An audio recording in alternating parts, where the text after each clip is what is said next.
અમરેલી માટે મારે ફરી એકવાર આપ સૌને કહેવું છે કે પણ હાર એ આપણને સ્વીકાર્ય નથી મિત્રો, અને એ પણ કોઈ નાની ભૂલને કારણે થાય તો એ રિઝલ્ટનું પણ વિશ્લેષણ મારે આપની સમક્ષ એટલા માટે કહેવું છે કે તમે જીતના મદમાં છો, પણ શું ભૂલ થઈ એ કદાચ તમે એની પર ધ્યાન નથી આપ્યું. છતાં ફક્ત 3,05,000 મત માટે આપણે 26 સીટ હારી ગયા. આપણે ભૂલ કરી કે નહીં? આપણે શું ભૂલ કરી? 88 લાખની લીડ હોવા છતાં ફક્ત 3,05,000 મત માટે 26 સીટ હારી ગયા. આવી ભૂલ ફરીથી ન થાય એની પણ તમારે ધ્યાન રાખવું છે. 17નો દુકાળ યાદ છે ને, તો 22નો સુકાળ પણ યાદ રાખજો ને એમાં થયેલી ભૂલોને પણ યાદ રાખજો. એટલા માટે હું એક દાખલો આપતો હું છું. ઘણીવાર કે એક ગામમાં કોઈ મહાદેવનું મંદિર હતું. ગામના લોકો ભેગા થયા, બધાએ નક્કી કર્યું કે કાલે સવારે શ્રાવણ સોમવાર છે, પહેલો સોમવાર છે, આપણે બધા એક લોટો પણ નહીં, ખાલી લોટી દૂધ આપણે મહાદેવને ચડાવીશું. એક ભાઈએ નક્કી કર્યું કે બધા જ્યારે દૂધ ચડાવવાના હોય તો હું એક પાણી ચડાવીશ તો શું ખબર પડશે. એ ભાઈ તો પાણીની લોટી લઈને ગયા અને પાણી ચડાવ્યું. મહાદેવ પર સવારે એક ટીપું પણ દૂધ નહોતું, બધું પાણી જ હતું. કેમ કે બધાએ જ આવો વિચાર કર્યો કે બધા દૂધ ચડાવવાના તો હું પાણી ચડાવી દઉં. આવી ભૂલ નહીં કરતા. આજે આપણે થોડા મતે જે 20 સીટ હાર્યા એનું કારણ છે 3,05,000 મત માટે 26 સીટ હાર્યા. એમાં બધાના લોટીમાં પાણી હતું. નાની મોટી બધાએ ભૂલ કરી હશે. તમને મારી એ જ વિનંતી છે કે આમાંથી બોધપાઠ લેજો. તમારી લોટીમાં દૂધ જ હોવું જોઈએ. બીજાએ જે કરવું હોય તે કરે. તમારો સંકલ્પ હોવો જોઈએ કે મારી લોટીમાં દૂધ જ હશે અને હું દૂધ ચડાવીશ. એનો અર્થ એ છે કે મને સોંપેલું કામ હું પૂરી નિષ્ઠાથી કરીશ. આ સંકલ્પ સાથે જો તમે કામ કરશો તો ખૂબ સારું રિઝલ્ટ તમે મેળવી શકશો. અને જે 5 લાખની લીડની વાત કરી છે એના કરતાં પણ વધારે લીડ એમાં મેળવી શકી હતી કે આમ ફેરવી દીધે જીત થઈ ગઈ. મારી પાસે કોઈ જાદુઈ લાકડી નથી, પણ મને તમારી તાકાતમાં વિશ્વાસ છે, મને કાર્યકર્તાઓના ટેલેન્ટમાં વિશ્વાસ છે, એમની મહેનતમાં વિશ્વાસ છે. અને એના આધારે અમે કહ્યું તો કે સ્થાનિક સ્વરાજ્યની અંદર 90%થી વધારે સીટો જીતીશું અને 90.5% સીટો આપણે એમાં પણ જીત્યા હતા. સહકારી ક્ષેત્રની અંદર બધા ઇલ્લુ કરતા હતા. તે જવાબ તો આપો યાર, કરતા હતા, હસો તો ખરા. અને બહુ લાગે તો તાળી બી પડાય જો જાગતા હો તો. અહીંયા તાપ બહુ પડે એટલે કે બપોરે બધા જલ્દી સૂઈ જાય એવું તો નથી ને? જમવા પર તો નહીં સૂતા હશે. કેવા છો યાર, તમે બોલતા જ નથી કંઈ. હું ભાષણ કરવા આવ્યો નથી ભાઈ, આપણે તો 2 વે વાત કરીએ છીએ. જવાબ આપવો પડશે તમારે. તમે ઊભા થઈને પૂછો તો હું બી તમને જવાબ આપીશ.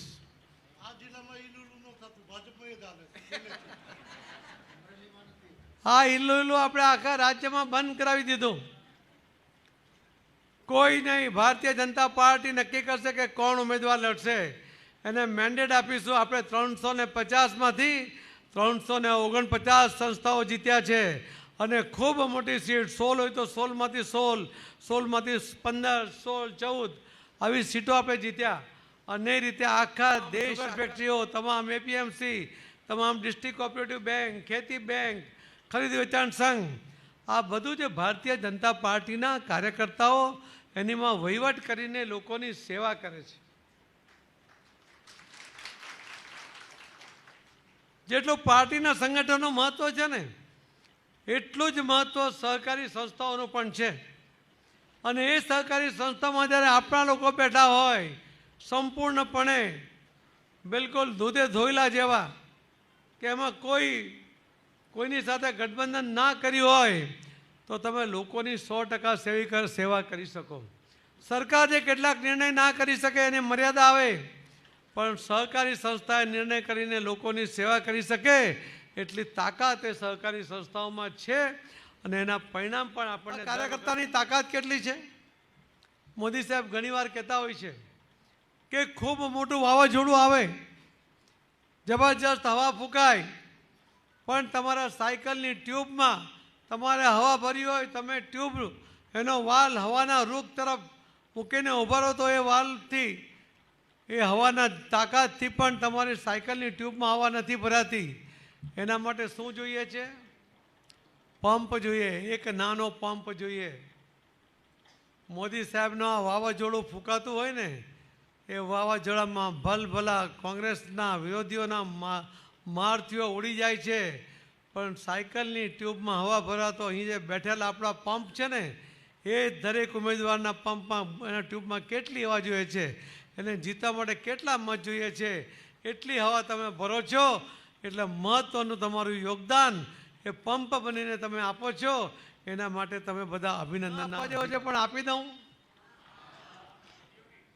ઇમરાન ખાન પહેલી વાર પાકિસ્તાનમાં એક રેડ સિગ્નલ છે એટલા માટે કહું છું કે પહેલી વાર ઇમરાન ખાન પાકિસ્તાનમાં ઇલેક્શન લડતા હતા ત્યારે એને જોવા માટે પસાર થયા ત્યારે એને જોવા માટે 200 કિલોમીટર સુધી લોકોની લાઈન લાગતી હતી પાકિસ્તાનની અંદર. ન્યૂયોર્ક ટાઈમ્સે પણ એમ લખ્યું હતું કે ઇમરાન ખાન આ વખતે સરકાર બનાવશે. અમે અમારા મિત્રોમાં જ્યારે બેઠા ત્યારે મેં કહ્યું કે આ નહીં બનાવે, હારી જશે. કોઈ માનવા તૈયાર નહોતું, કેમ કે હું અહીંયા બેઠા બેઠો અમને કે આ ઠોકાઠોક કરે છે. 182 કીધો ત્યારે બી એવું લાગતું હતું ને, પછી 156 આવ્યો એટલે જરા બધા બોલો તો ખરા યાર. 182માં તમને લાગતું નહોતું ને, તમે બધા મૂછમાં હસતા હતા ને, પણ ત્યારે તો પેલો કોરોના હતો એટલે બધું માસ્ક બાંધેલો હતો એટલે ખબર નહીં પડતી હતી. પણ 156 આવ્યા ને એટલે બધાને બોલતી બંધ થઈ. તો મેં કહ્યું કે ઇમરાન ખાન હારી જશે. એટલે મારા મિત્રો કે જો ન્યૂયોર્ક ટાઈમ્સ પણ કહે છે કે એને સ્થળ પર જઈને ત્યાં જઈને રિપોર્ટિંગ કર્યું છે. મેં કીધું એણે જે કર્યું હોય તે કર્યું હશે. અને રિઝલ્ટ આવ્યું ત્યારે ઇમરાન ખાન પોતે એક સીટ પર જીત્યો, બાકીના બધા જ એના ઉમેદવારો હારી ગયા. આટલી બધી જબરજસ્ત લોકપ્રિયતા એની તે વખતે હતી ને છતાં હારી કેમ ગયો?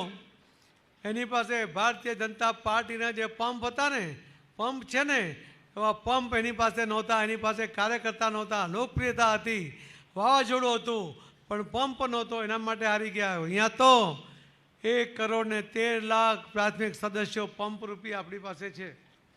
74 લાખ જેટલા પેજ કમિટીના સભ્યો છે. કોઈ નેતાઓ લડતા હોય તો લડવા દેજો, પણ કાર્યકર્તાઓ એનો હાથો ના બને. હું ઘણા દિવસથી જોઉં છું એકબીજાની સામે પોસ્ટ લખવી, એને વાયરલ કરવી, એ પણ ગુનો છે. જે લખતો હોય ને તમારા મોકલી હોય તેને ડિલીટ કરીને એને કહી દેજો કે મારામાં આવી પાર્ટી વિરોધની કોઈ પોસ્ટ ના મોકલે.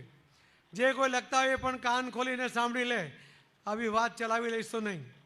કોઈ પણ નેતા હશે, આજે એમને ટિકિટ મળે કે ના મળે, કાલે મને પણ ના મળે, કાલે આમાંથી પણ ના મળે, એટલે એના વિરુદ્ધનો કોઈ આ રીતે ઝુંબેશ ના ચલાવી લેવાય.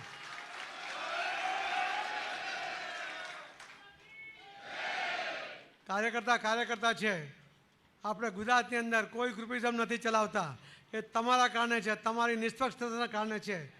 ભારતીય જનતા પાર્ટીનો કોઈ પણ વ્યક્તિ કમળ લઈને આવે એને જીતાડવા માટેના સંકલ્પ સાથે તમે આગળ વધતા હો છો.